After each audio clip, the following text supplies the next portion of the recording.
आज हम एक ऐसे विषय की गहराई में उतर रहे हैं जो बहुत से लोगों के लिए काफी महत्वपूर्ण और कभी-कभी थोड़ा कह सकते हैं जटिल भी लगता है। हरियाणा में जमीन या संपत्ति की बिक्री विलेख मतलब सेल डीड, उसका ऑनलाइन पंजीकरण कैसे होता है। हमारे पास इसके लिए एक ठोस आधार भी है। हरियाणा राजस्व विभाग की जो आधिकारिक वेबसाइट है revenuehariana.gov.in, उस पर एक डिटेल्ड यूजर मैनुअल दिया हुआ है। जी हाँ, वो मैनुअल काफी विस्तृत है। तो आज का हमारा लक्ष्य क्या है? देखिए, ये जो पूरी सरकारी प्रक्रिया है, जो पहली नज़र में थोड़ी मुश्किल लग सकती है, उसे एकदम सरल, समझने लायक हिस्सों में तोड़ना। हाँ बिल्कुल, स्टेप बाय स्टेप। और हम ये भी देखेंगे कि ये प्रक्रिया कितनी डिजिटल है, कहाँ-कहाँ खुद जाना पड़ता है और हर कदम पर किन बातों का ध्यान रखना ज़रूरी है। चलिए शुरू करते हैं फिर। तो सबसे पहला कदम ज़ाहिर है हरियाणा राजस्व विभाग की वेबसाइट पर जाना। मैनुअल कहता है कि आप revenuehariana.gov.in पर जा सकते हैं। या फिर वो डायरेक्ट लिंक भी है शायद, ई रजिस्ट्रेशन वाला। हाँ, e-registration.revenuehariana.gov.in वेबसाइट पर पहुंच गए। अब सबसे पहले यूजर रजिस्ट्रेशन या उपयोगकर्ता पंजीकरण लिंक ढूंढना है और उस पर क्लिक करना है। इस रजिस्ट्रेशन फॉर्म में कुछ बेसिक जानकारी भरनी होगी, जैसे नाम, पता, मोबाइल नंबर वगैरह। मैनुअल में साफ लिखा है कि यहाँ जो भी जानकारी दें वो बिल्कुल सही हो। एकदम सटीक। और हाँ, जो यूजर नेम आप चुनेंगे और जो मोबाइल नंबर डालेंगे उसे संभाल कर रखना है, बहुत जरूरी है ये। आगे लॉगिन इसी से होगा। ये हो गए पहले दो चरण। ये शुरुआती जानकारी की जो सटीकता है वो असल में नींव का पत्थर है। नाम की स्पेलिंग, पता और खासकर मोबाइल नंबर, ये सब आगे हर जगह काम आएंगे। जरा सी भी चूक मतलब टाइपिंग मिस्टेक भी बाद में दिक्कत दे सकती है। बिल्कुल, देर लग सकती है फालतू में। हाँ, तो फॉर्म भरते समय थोड़ा ध्यान देना ही चाहिए। अच्छा, रजिस्ट्रेशन हो गया। अब अगला कदम है डीड रजिस्ट्रेशन के लिए जो खास पोर्टल है उस पर लॉगिन करना। मैनुअल में जो लिंक दिया है उसे फॉलो करके पोर्टल पर पहुंचेंगे तो सिटीजन लॉगिन या नागरिक लॉगिन का ऑप्शन चुनना है। ये शायद ड्रॉप डाउन में मिलता है। हाँ, लगता तो है। चरण 3-4, यहाँ आपको अपना वही रजिस्टर्ड मोबाइल नंबर डालना होगा जो पहले दिया था। रजिस्ट्रेशन के टाइम वाला। हाँ, नंबर डालने पर मोबाइल पर एक ओटीपी आएगा, वन टाइम पासवर्ड। हम्म। वो ओटीपी और जो भी दूसरी डिटेल्स मांगे वो डालकर आप पोर्टल में लॉगिन कर लेंगे। चरण 5, लॉगिन हो गया। अब आप तैयार हैं नई डीड बनाने के लिए। स्क्रीन पर जो इंस्ट्रक्शन आएंगे उनके हिसाब से आपको पहले एक लिंक, मैनुअल में लिखा है लिंक 1, और फिर दूसरे लिंक, लिंक 2 पर क्लिक करके आगे बढ़ना है। चरण 6, अब हम पहुंचते हैं उस हिस्से में जहां सेल डीड का असल ड्राफ्ट तैयार होता है, मतलब मेन डीड रजिस्ट्रेशन फॉर्म भरना। चरण 7, ये फॉर्म थोड़ा लंबा है, कई हिस्से हैं इसमें, ध्यान से भरना होगा। हाँ, इसमें कई चीज़ें होती हैं। सबसे पहले प्रॉपर्टी की डिटेल्स और जो मौजूदा मालिक हैं उनकी डिटेल्स जांचनी होंगी, हो सकता है इस सिस्टम में पहले से हों। या शायद खुद भरनी पड़े। हाँ, फिर एक डिक्लेरेशन, एक घोषणा होगी, उस पर टिक करके सेव करना है। इसके बाद का कदम है मालिक को चुनना जिसकी प्रॉपर्टी बिक रही है और फिर चुनना है हिस्सा, मतलब प्रॉपर्टी का कितना पार्ट बिक रहा है, पूरी या उसका कोई अंश। ये क्लियर करना बहुत जरूरी है, पूरा हिस्सा या आधा या चौथाई। बिल्कुल। ये चुनकर ऐड बटन दबाना है। फिर आपको चुनना है लैंड टाइप, जमीन कैसी है, खेती की है, रहने की है या कमर्शियल, और उसका सब टाइप भी। जैसे शहर में है, गांव में है या किसी कंट्रोल्ड एरिया में। सही, ये सब चुन लिया। अब बारी आती है खरीदार की, जिसे मैनुअल में सेकंड पार्टी कहा गया है। हाँ, द्वितीय पक्ष। उसका पूरा विवरण जोड़ना है, नाम, पता, पहचान पत्र वगैरह, सब बिल्कुल सही सही। और यहाँ एक बहुत जरूरी चीज आती है, गवाह, विटनेस, उनका विवरण भी जोड़ना है। यूजर मैनुअल साफ कहता है कि कम से कम 2 गवाहों का पूरा विवरण देना कंपलसरी है। दो गवाह। हाँ, ये बात थोड़ी दिलचस्प है। 2 गवाह जरूरी हैं। क्या लगता है आपको, इस डिजिटल जमाने में भी 2 फिजिकल गवाह क्यों चाहिए? देखिए, ये सवाल बहुत अच्छा है और यहाँ जो बात इसे खास बनाती है वो ये है कि प्रॉपर्टी का लेन देन कोई छोटी मोटी बात नहीं है। ये एक हाई वैल्यू ट्रांजैक्शन है।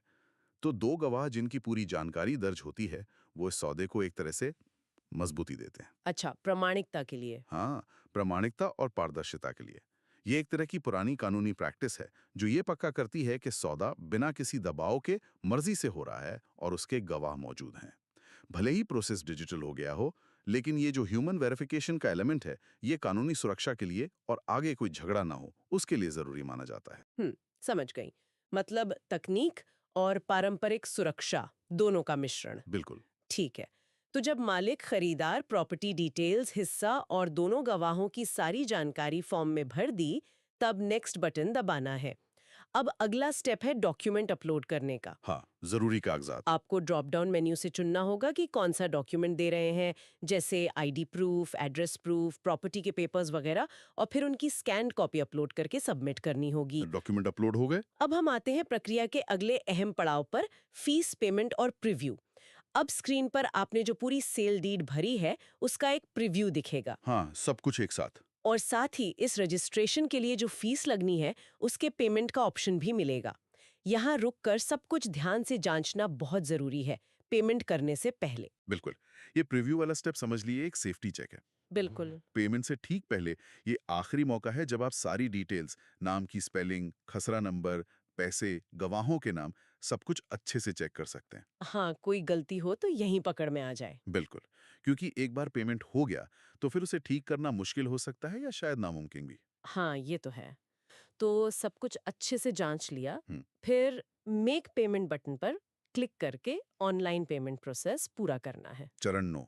हाँ। मैनुअल कहता है कि स्क्रीन पर दिए गए इंस्ट्रक्शंस फॉलो करने हैं। मतलब नेट बैंकिंग, कार्ड, यूपीआई वगैरह के ऑप्शन होंगे शायद। हाँ, वही।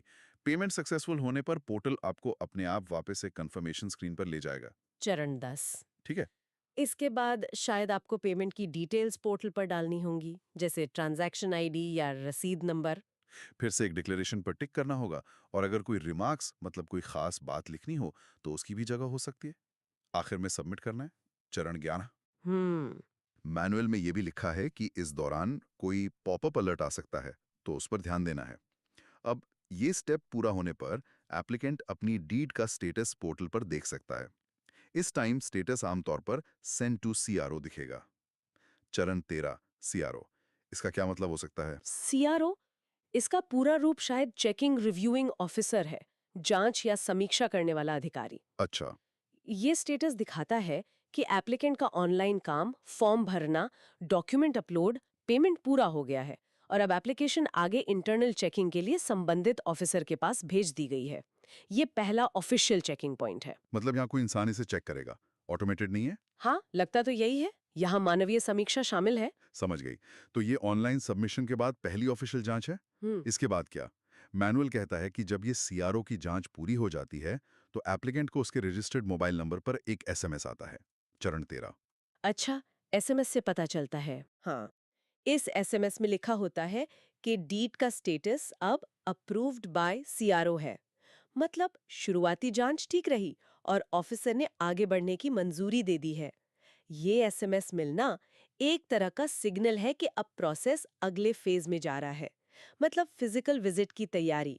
एसएमएस मिलने के बाद एप्लीकेंट को फिर से उसी पोर्टल पर लॉगिन करना है। ओके।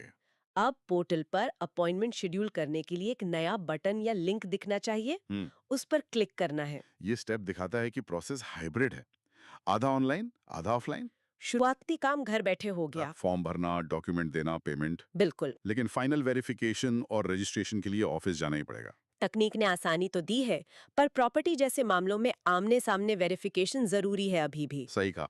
तो अब आता है अपॉइंटमेंट फॉर्म भरने का काम। चरण 14। इस फॉर्म में स्टैम्प ड्यूटी या रजिस्ट्रेशन फीस के पेमेंट से जुड़ी कुछ डिटेल्स डालनी पड़ सकती हैं, जैसे ई स्टैम्प का नंबर वगैरह। फिर सिक्योरिटी के लिए एक ओटीपी आएगा, उसे वेरीफाई करना होगा। इसके बाद एप्लीकेंट को कैलेंडर पर जो तारीखें और टाइम स्लॉट खाली दिख रहे हैं, उनमें से अपनी सहूलियत के हिसाब से अपॉइंटमेंट का दिन और टाइम चुनना है। अपनी मर्जी का टाइम स्लॉट। हाँ, चुन लिया। फिर अपॉइंटमेंट रिक्वेस्ट सबमिट करनी है। रिक्वेस्ट अप्रूव होने पर एक अपॉइंटमेंट स्लिप जनरेट होगी। मैनुअल इस पर बहुत जोर देता है कि इस स्लिप को डाउनलोड करके उसका प्रिंट आउट लेना ही लेना है। ये बहुत जरूरी होगा ऑफिस में। बिल्कुल। ये प्रिंटेड स्लिप ऑफिस में एंट्री और आगे के काम के लिए चाहिए होगी। तो यहाँ पर ऑनलाइन काम लगभग पूरा हो गया। अब अगला कदम है तय तारीख और समय पर संबंधित सरकारी ऑफिस पहुंचना। जिसे कहते हैं जॉइंट रजिस्ट्रार या सब रजिस्ट्रार ऑफिस। हाँ, वही अधिकारी जो आखिर में डीड को रजिस्टर करते हैं। ऑफिस पहुंचने के बाद भी प्रोसेस कई स्टेप्स में बटा है, जैसा मैनुअल बताता है। ऐसा लगता है कि कई डेस्क या काउंटर से गुजरना पड़ता है। हाँ, एक मल्टी स्टेप प्रोसेस है वहां भी। सबसे पहले RC1 डेस्क पर जाना है। RC मतलब शायद रजिस्ट्रेशन काउंटर 1। हो सकता है। यहाँ कुछ शुरुआती काम होगा। फिर RC2 डेस्क पर जाना है। यहाँ शायद बायोमेट्रिक्स या फोटो वगैरह होता होगा। पहचान के लिए। फिर CRO डेस्क पर हाजिर होकर वेरिफिकेशन करवाना है। ये दिलचस्प है। क्या ये वही CRO है जिसने ऑनलाइन अप्रूव किया था? या शायद फिजिकल वेरिफिकेशन वाला कोई और ऑफिसर हो। मैनुअल में ये क्लियर नहीं है, पर एक और जांच है यहाँ। हाँ, और आखिर में RC3 डेस्क पर जाना है। यहाँ प्रोसेस खत्म होता है। यहाँ के ऑफिसर रजिस्टर्ड डीड को सिस्टम से डाउनलोड करते हैं और उसकी एक कॉपी एप्लीकेंट को दे देते हैं, और बस सेल डीड रजिस्ट्रेशन पूरा। अगर हम इसे बड़ी पिक्चर में देखें, तो ऑफिस के अंदर भी ये जो मल्टी स्टेप वेरिफिकेशन है, RC1, RC2, CRO, ये काफी महत्वपूर्ण है। ये काम को अलग-अलग लोगों में बांटता तो है ही, पर इससे भी जरूरी ये चेक्स एंड बैलेंस की कई लेयर बनाता है। अच्छा, मतलब हर लेवल पर दोबारा जांच। हाँ, एक तरह से हर स्टेज पर डॉक्यूमेंट और आइडेंटिटी फिर से चेक होने से फ्रॉड या गलती की गुंजाइश कम होती है। हाँ, इससे प्रोसेस थोड़ा लंबा जरूर लग सकता है, पर प्रॉपर्टी रजिस्ट्रेशन जैसे सेंसिटिव मामले में सेफ्टी को प्रायोरिटी देना बनता है। हाँ, सुरक्षा तो सबसे पहले है। और आखिर में यूजर मैनुअल कुछ बहुत जरूरी बातें याद दिलाता है, रिमाइंडर देता है, जिनका पालन करना मस्ट है, वरना सारी मेहनत बेकार। हाँ, ये बहुत जरूरी है। पहली और सबसे जरूरी बात, अपॉइंटमेंट वाले दिन खरीदार, बेचने वाला और दोनों गवाह, इन सब का पर्सनली सब रजिस्ट्रार ऑफिस में मौजूद होना अनिवार्य है।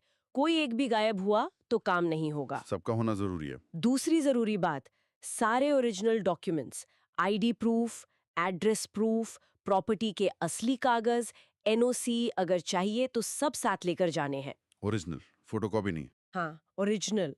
और साथ में वो प्रिंट की हुई अपॉइंटमेंट स्लिप और पेमेंट की रसीदें भी।